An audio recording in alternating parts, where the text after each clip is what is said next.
All right, let's welcome in for the first time on Brother from Another, our friend Kelsey Nicole Nelson, award-winning journalist and host of Listen In with KNN. I had the pleasure of joining her show recently. We had a great time. We talked about the fact that you once upon a time worked with the Commanders organization, but you're actually a Baltimore Ravens fan. So we're going to hit the beltway hard with you right now. And just start All with that. Like, right. how concerned are you about your Ravens and their inability to finish Ooh. games? All right. Know that you are choosing violence starting off this show, asking me that question. Because right now, there's a lot of emotional fans right now, in Baltimore. And I'll just start with it. The Baltimore Ravens right now, many fans are looking at this schedule, looking at this team, feeling like this is a team that right now should be undefeated. But lo and behold, the Baltimore Ravens right now, they're fighting for their life. This is a Baltimore Ravens team that people had Super Bowl expectations behind. They had MVP aspirations for Lamar Jackson, right? This was his year to bet on himself. But instead, what are they getting from Baltimore? They're getting home losses, something that's uncharacteristic of the Baltimore Ravens. They're getting 17-point blown leads, another uncharacteristic thing of the Baltimore Ravens. And then the fourth quarters have just been dreadful to watch. We are having nightmares in Baltimore watching this team. So right now, better believe there's a lot of Old Bay being poured into a lot of drinks in Baltimore as fans try to sulk their sorrows because they don't know what this Raven. Y'all put Bloody Marys seasoning in and drinks?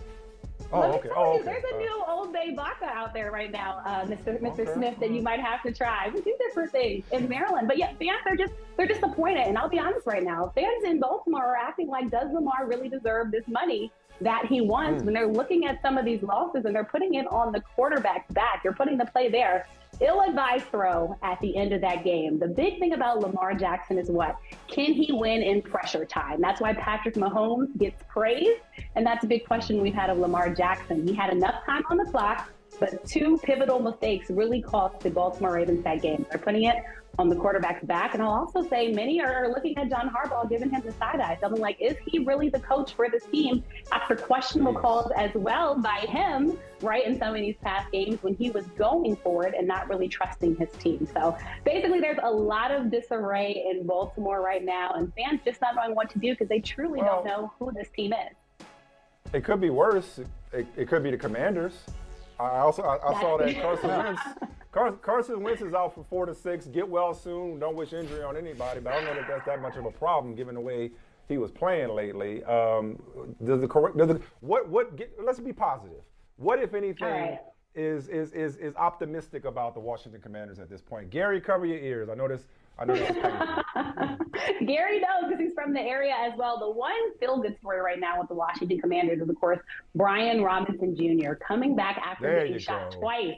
Great right story. here in Washington, D.C. I mean, it's remarkable that he's back on the playing field this year. And him getting that touchdown made everybody just so happy to see that. That's been beautiful to see. Because other than that, it's been disarray in Washington. Maybe the only other team that has more disarray than the Commanders right now is the Carolina Panthers. And that says a lot because for Washington, it starts with the ownership. When they showed Dan Snyder at that game in Chicago, many people felt a way about that because of all that he's going through. And then with the Commanders, Carson Wentz was supposed to be the answer this year. And what's happening to this Commanders team? You start off beating the Jacksonville Jaguars, fans are feeling excited at home, and then you go on this losing streak and you get embarrassed in Dallas. And all of a sudden, you're at the bottom of the NFC East when everybody else is calling the rest of the NFC East the NFC Beast because they're actually doing well and playing good football. And right now, you're the forgotten child, right? You're the one that no one wants to talk about because nothing is going right for Washington. Yes, it was a good win, Michael. I know you did that game, but nobody was excited about that win over the Bears. Washington got very lucky to win that game. If that last touchdown catch had been properly secured, we'd be having a fully different conversation right now. So I think for Washington, I think Ron Rivera's press conference after said it all. Everybody's pointing fingers at each other. No, I got Carson Wentz here. No, but the report said that Dan Snyder got him here. Like, it's a lot of finger pointing, but there's nothing pointing to the field play and then finding ways to win games. So let's just say the DMV and Baltimore areas, it's not been too happy of Washington fans. I think we're waiting for basketball season to kick off. We're excited for Capital season to kick off. It's just been what? Hold on. Wait. Is that bad? I mean, started to disappoint you. The Wizards. We're excited for the freebies at the home opener. All right, we're excited for the freebies that we'll get at the home opener. It's been tough times Michael, in Washington. Kelsey. Kelsey, Michael introduced you as an award-winning journalist, not an award-winning comedian, too. I mean, it's funny. Basketball season. Are you serious? Look, now, let's talk about, okay. you go from let's go from talking about the forgotten child to the golden child, and that's the Philadelphia Eagles in the NFC East. All right, last night, once again, they're getting it done. They're undefeated. That speaks for itself, or does it speak for itself? Are you a believer that this is the best team in football, or is there something else you need to see from the Eagles?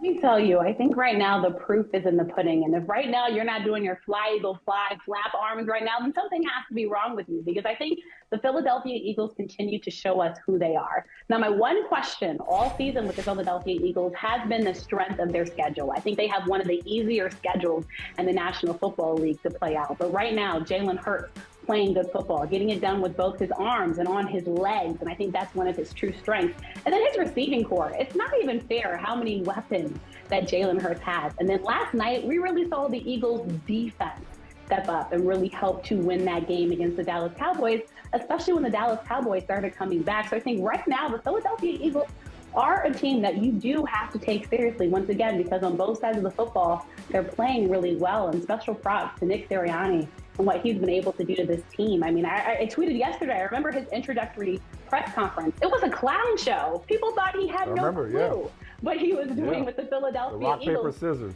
Yeah. It was embarrassing. It was that bad. But now all of a sudden we're talking about him being one of the best coaches in the National Football League, maybe getting a Coach of the Year award. And then who has the Philadelphia Eagles being the lone team being undefeated? So right now I think we have to believe in what the Eagles are selling. But again, I'm looking at this schedule and it's very favorable. So I think, the odds are in the hands of Philadelphia. The two leading candidates for Coach of the Year might both be in the NFC East. Kelsey Nicole Nelson, we appreciate you so much. Great debut. Let's do it again soon. Thank you. Hopefully with better news to talk about it. when it comes to your Beltway teams. Check out Listen In with K&N.